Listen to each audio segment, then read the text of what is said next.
Yung dalawang katabi niyo ho.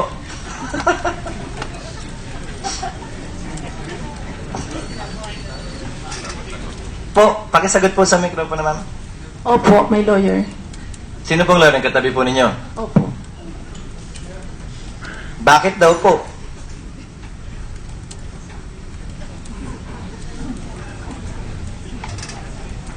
Attorney-client privilege daw. At least bago po yung sagot na yan, tatanggapin ko po yan.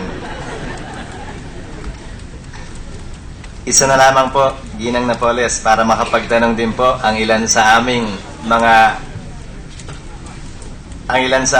kasamaan. At least napatunayan po nila na ginagawa nila yung trabaho nila. Ginang Napoles, ma'am, para matapos na po tayo. May sinasabi po ko ba? Isa na lamang po.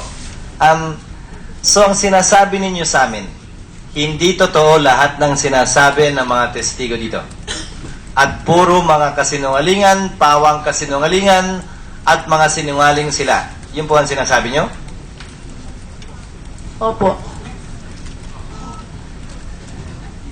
Kanina po yung sinasabing siya sinungaling, makabawi man lang siya sa inyo.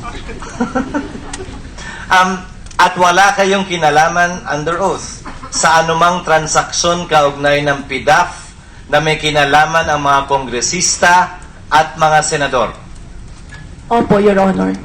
Nanipiso ng pera ninyo hindi nanggaling sa anumang scam na may kinalaman sa NGO o PDAF.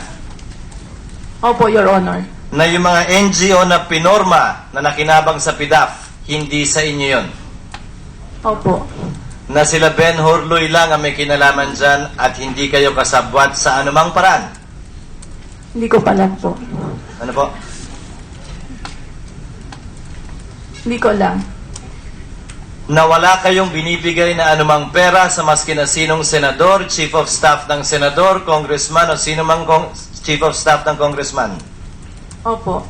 Na lahat po ng pera nyo galing sa coal mining ng asawa ninyo. Opo.